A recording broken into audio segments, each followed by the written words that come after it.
Good afternoon, good afternoon. Let me check. Yep. Mm-hmm. Oh, let's move my mic a little closer. Mm. Let's do that. Let's make sure that's on. Hi. Hi, Instagram. Hi, Facebook. Hi, friends. Maybe friends. Assuming a lot. Oh, look. You can see in the background. Well, first of all, you can see the chair.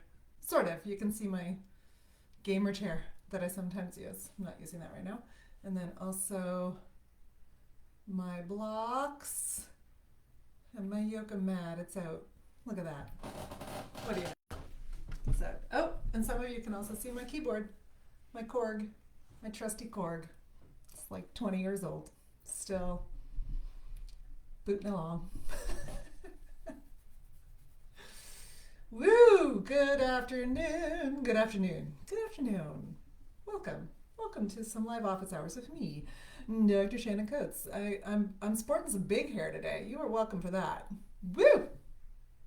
I'll get it a little less fluffy. Yes, with me, Dr. Shannon Coates.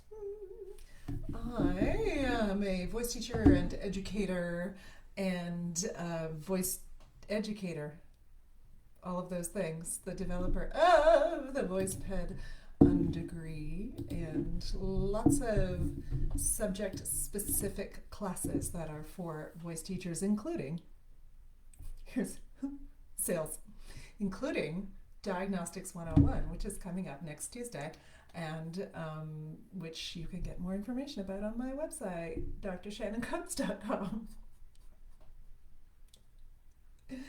All right, I am coming to you live right now from north of Toronto in a little town that is on the traditional lands of the Haudenosaunee, the Anishinaabe, the Mississauga, and the Wendake Neo-NCO peoples.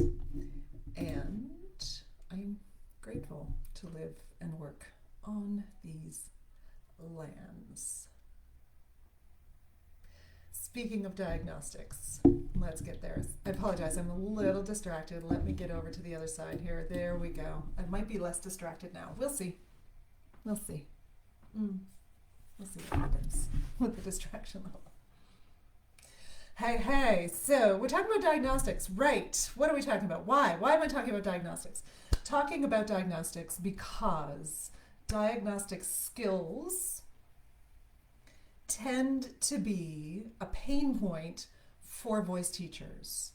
In other words, I feel like I am not going to be able to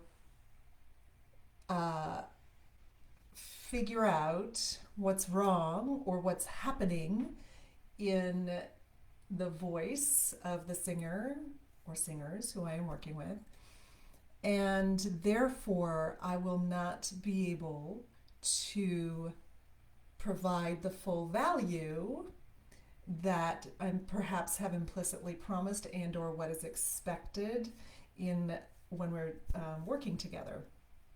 And this is a really big pain point for lots and lots of voice teachers. It's also a pain point not necessarily in the aggregate, like so in the larger sphere in the way that I just talked about, where people are like, well, I may not be able to diagnose something or figure out what's happening with someone, and so therefore I'm not going to be able to help them or help them to become better singers or become the singers they want to be. So yes, there's that large sort of anxiety or pain point, but usually when folks are asking to work with me or to talk about diagnostics or to figure out how to work with a singer, there are specific singers that they are working with at the time when they're reaching out, and or when they are in, when that sort of like fear around diagnostic skills kind of creeps up, where there's a specific thing that's happening with the singer where all of the exercises, all of the tricks, all of the tips that they have used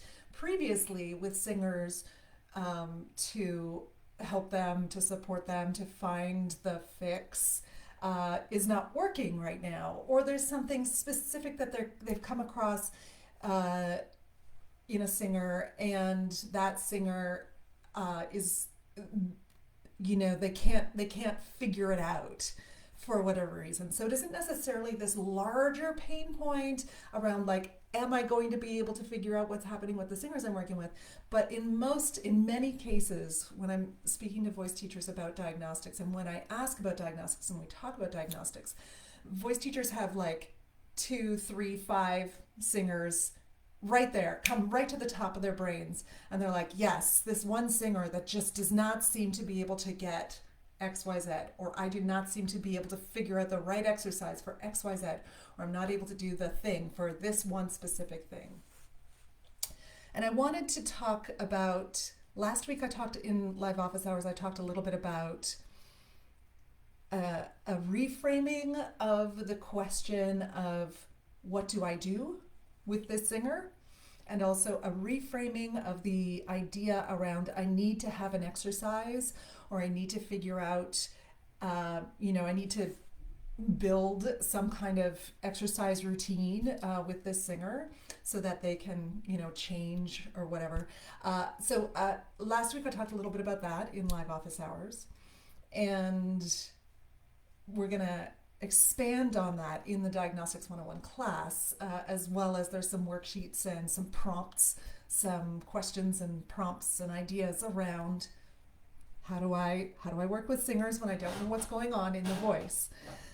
And this week I wanted to talk a little bit about where this necessity, where this fronting of the idea of what it means to be a voice teacher comes from, and the idea that being able to diagnose and correct, how that is based on some philosophical understandings of our job and of the way we work in the voice studio, that I would love for us to explore and perhaps change, reframe, perhaps. And so there are two, I posted, yesterday, I posted yesterday some direct quotes from various well-known pedagogy textbooks. And, so far, no one has come at me so far for being mean to voice teachers and voice pedagogues who can't defend themselves because they're no longer with us. So far, no one has come at me.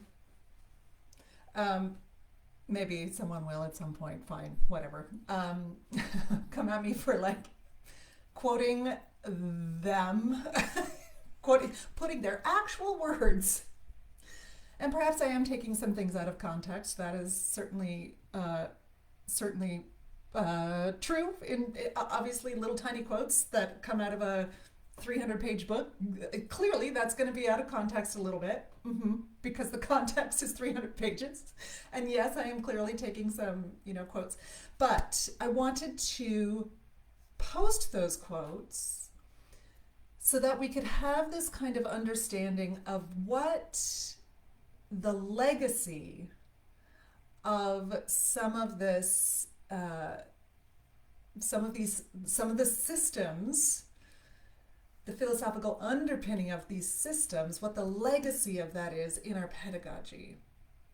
So there are two main kind of ways that or philosophical directions, if you will, that we tend to, that the sort of role of the expert tends to give us, that we tend to inherit, that tend to be the legacy, if you will, of the understanding that, there's an expert and then there is a learner, or there is an expert and there is an apprentice, there's a master-apprentice, right? So the one is what we see a lot in a medical model, which is I have the information that you need, and I will tell you what is wrong, I have the information to be able to tell you, and experience to be able to tell you what is wrong, and to be able to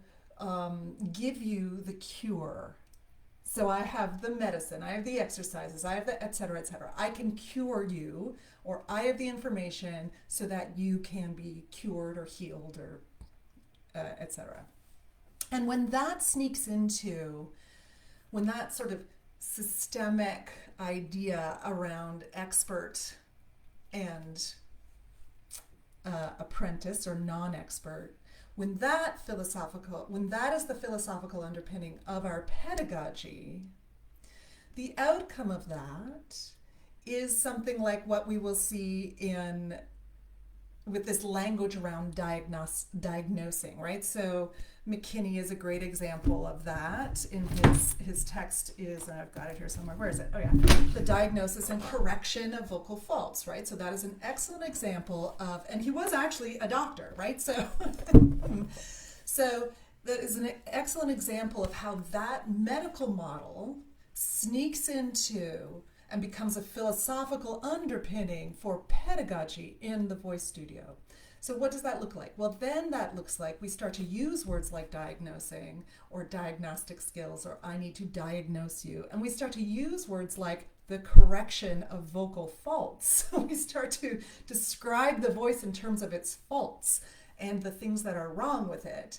And we start to think of our position in the voice studio or our role in the voice studio or our job description as being the person who will diagnose and figure out why and then give you a cure, figure out how to cure you.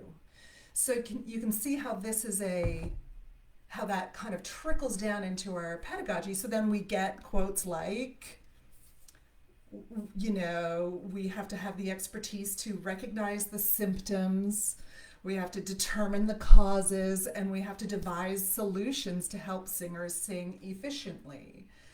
And that's a quote from Clifton Ware, who has many in Basics of Vocal Pedagogy, who has many things to say about student-led learning, many things to say about student agency and understanding the ways we teach, and then also does not bat an eye at also saying your primary role as a voice teacher is to develop the expertise so that you can recognize symptoms, determine causes, and devise solutions, right? So even though Clifton Ware is talking about, he's doing the mouth service to student-led learning, to developing agency, to understanding learning, to understanding the role of a co-learning relationship, if you will, in the voice studio. He is still in this system and the philosophical, he's doing sort of mouth service to that, and thinks that he can also hold at the same time this philosophy that my primary job in the voice studio is to diagnose, determine causes, figure out what's wrong, and devise solutions, right? So this becomes this like underpinning, and this happens in all of our contemporary pedagogy textbooks at the moment, voice pedagogy textbooks at the moment. So I have yet to read, I have yet to come across a contemporary meaning, something published in the last decade or even 20 years, that does not pay lip service to student-led learning, developing agency, understanding learning, understanding, pedagogy in that sense, and then also talks about how we must ask the question, what is wrong with the sound I am hearing? What is causing it to sound that way? And what am I going to do about it? So trying to hold those two things together, these two things are opposing philosophies, supporting learning and agency, and also I am going to diagnose you and figure out what is wrong with your voice, and I'm going to give you exercises to change your voice. These come from opposing philosophical underpinnings. And what happens then when we do not think this through, and when we're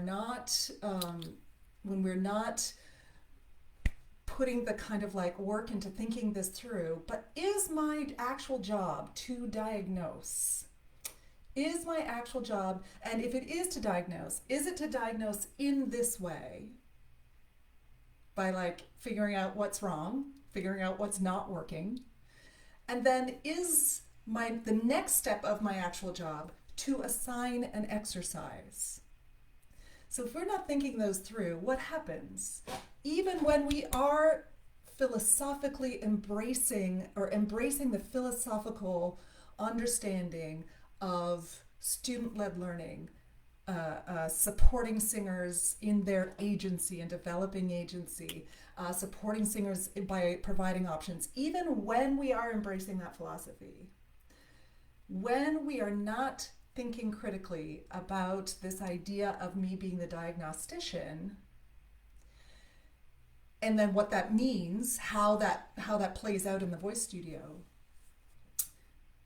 we will necessarily, the sort of outcome of this thinking can then be that when something isn't working with a singer I'm working with, when some of the tricks, some of the tips, some of the exercises that have always worked, that are supposed to work, that have always worked, if I'm working sort of backwards from these suppositions, but anyway, what happens is that we blame the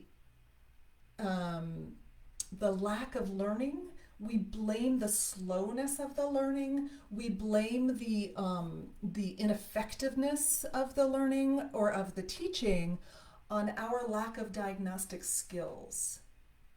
So we blame it on either I don't know enough exercises yet, I don't have enough tools to be able to like offer to this singer, or I don't understand anatomy and physiology well enough because I can't figure out what is causing the issue with the singer I'm working with. So I don't know anatomy and physiology enough. And or I don't have good enough ears to actually hear to be able to diagnose. So I can't actually hear what's happening in the voice because I haven't done enough work in terms of understanding anatomy and physiology, and then I don't have enough exercises. So then we get this massive pain point around the fact that I am perhaps not as good at my job as I want to be, or we blame the singer, right? Sorry, let me just pull this one little point in. We often default as voice teachers. We all know this. We've all had this teacher, maybe not, but we've all heard of this teacher and or know someone who has had this teacher, and perhaps we are this teacher who, when something is not working, we blame the singer we're working with.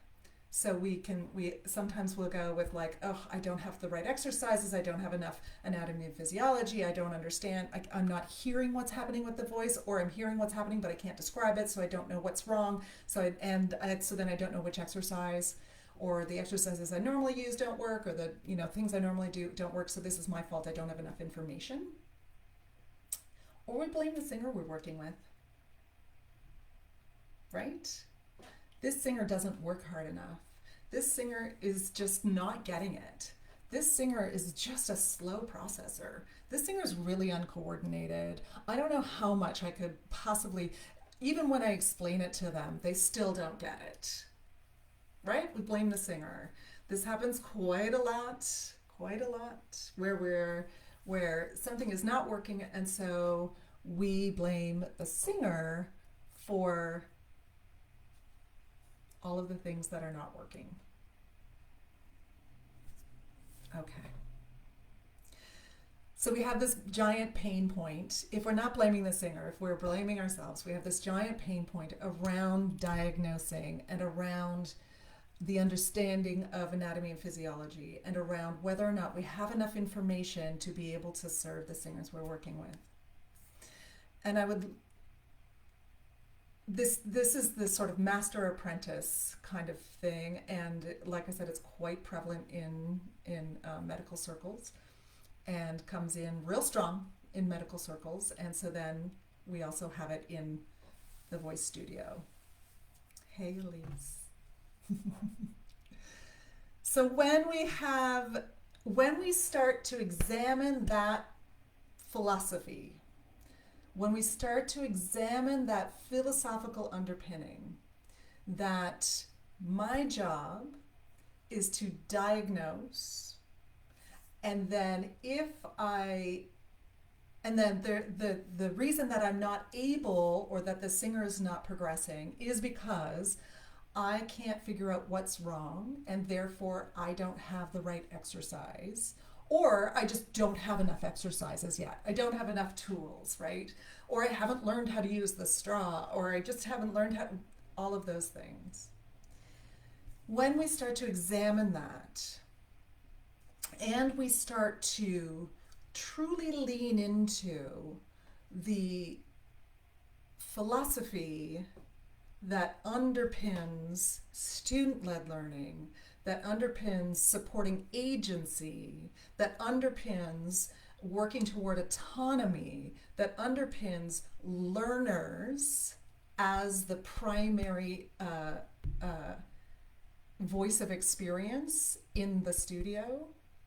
When we start to examine that, our role as the expert moves from, as the expert in the voice studio, moves from, or gets reframed from, that of the old-fashioned medical doctor, where I am diagnosing, you come to me because I'm the expert, because I know all of the things, and so the best doctors are the ones who know the most and who can tell you what's wrong and who can give you the cure or the right medicine, blah, blah, blah.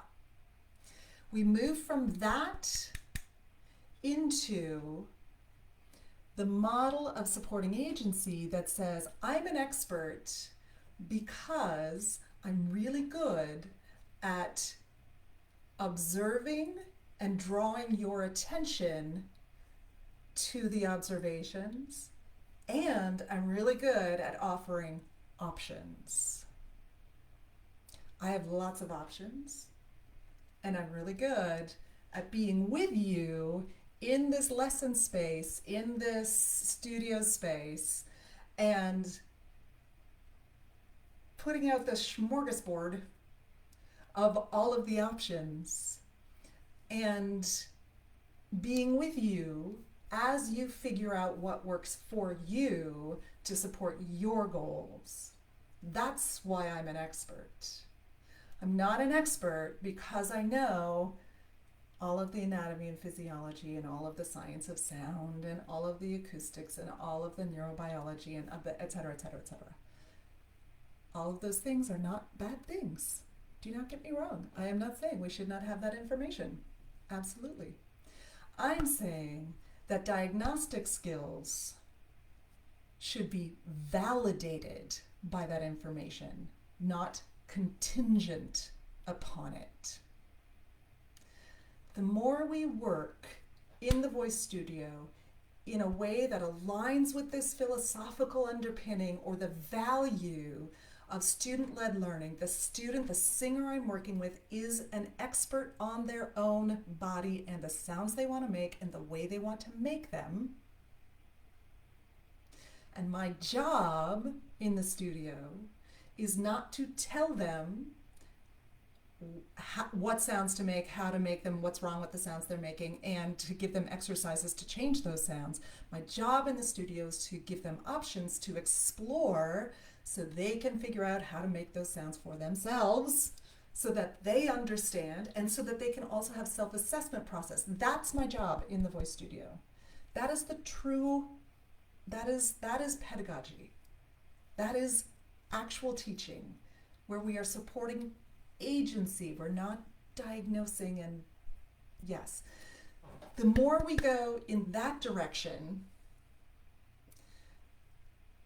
the more discoveries the singers we have work with, the more joyful the singing is, the less responsibility, the less hard our teaching becomes, and the less pain point we have around whether I know enough information or not, whether I have enough anatomy and physiology or not. We're going to talk about what this looks like really specifically. I've got prompt sheets, worksheets, all that stuff. And we're going to talk about what that looks like in the Voice Studio. We're going to be practical application, very specific, in the Diagnostics 101 class on Tuesday. But in the meantime, if you can't make it on Tuesday, keep your eyes open. I'm going to open up a VoicePed 101 library or something like that, where you can get replays and all that stuff, and you can take a look at things on your own. Anyway, eventually that's coming. I may even offer this one again live in the new year. I may actually offer it live again with a replay. I didn't want to do a replay because December. I don't want to be futzing around with the recordings and like figuring stuff out in December. And I didn't want you to have to either. I didn't want you to be like, oh yeah, I want to spend time with my family, but I also have this recording I need to watch. I just didn't know. So didn't want to do that. We're going to do more of that in Diagnostics 101. In the meantime, something to consider. If I did not have to be the diagnostician in the traditional sense in this lesson, if my job was not to figure out what's wrong or how to fix what's wrong, if my job was to support exploration, to support moving toward what we love, what we want to do, what feels great in the studio. If my job was to support questioning, drawing attention to processes, not using technical terms, but using descriptive terms instead, which again we'll talk about in Diagnosis 101. If that was my job, how would that change the way I'm working in the voice studio? Think about that a little bit.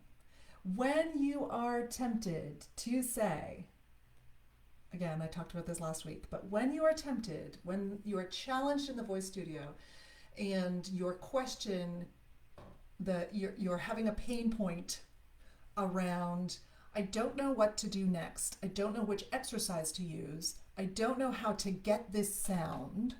I don't know how to help this student, this singer. When you are in the voice studio, or when you're thinking to yourself, this singer does not work hard enough. This singer is just not a coordinated singer.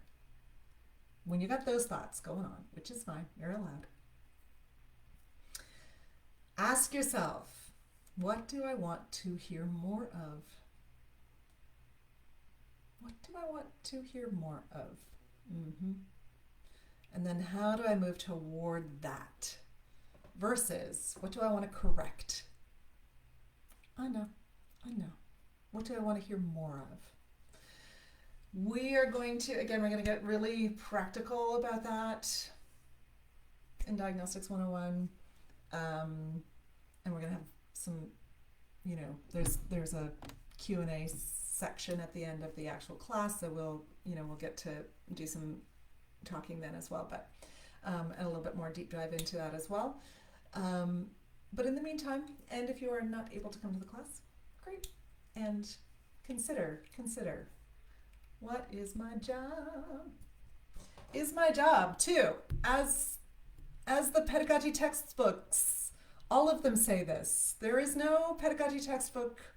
Again, I have not come across a pedagogy textbook yet. I've come a voice pedagogy textbook.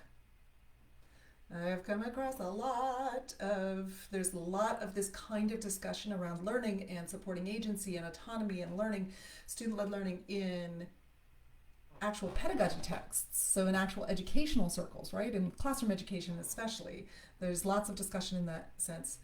I have yet to come across this in a current or past pedagogy text where they are not trying to hold two things at the same time that are philosophically opposed, where they're trying to hold both here's how we support learning, here's how we support agency, here's, blah, blah, blah. And your primary responsibility is to be able to diagnose in what manner free function is being violated, is to diagnose accurately and suggest the appropriate strategy to exchange poor habits for good ones. So like Janice Chapman has wonderful in her text, wonderful, this is a very much Western classical leaning text, so it's not, there are some things in it that really aren't useful for lots of folks, but there's lots of wonderful pedagogical approaches in Janice's text, wonderful. And then, basically at the end of the book, what does she say? She says, your primary responsibility is to diagnose accurately and suggest the appropriate strategy to exchange poor habits for good ones. Those two things are opposing philosophies. One assumes that you are an expert because you can diagnose and correct, and one assumes you're an expert because you have options and you are able to provide space for learning. Those are two different things. All right. Have fun with that.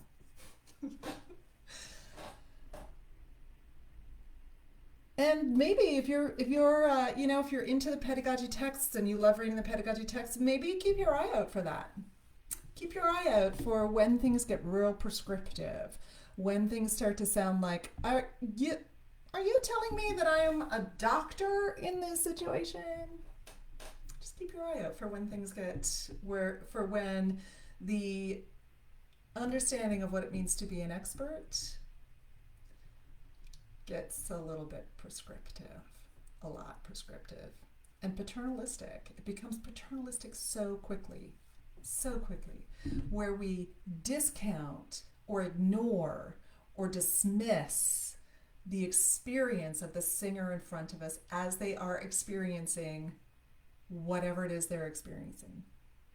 We dismiss it. We completely discount it, just like in medicine. Happens to lots of people in the doctor's office all the time, right? Oh, that's not really what's happening. Okay. But I'm literally feeling it, so I'm not sure. Okay, it's not really what's happening. Let me tell you what's happening. Let me tell you what's wrong. Have a great weekend as we head into this holiday season, winter season. Happy Hanukkah. I can't remember whether today... Oh, Hanukkah began at sundown yesterday. Yes. So, there we go. If you celebrate, take care. Have a good weekend. Maybe I'll see you in Diagnostics 101 on Tuesday. That would be terrific. Let's end that.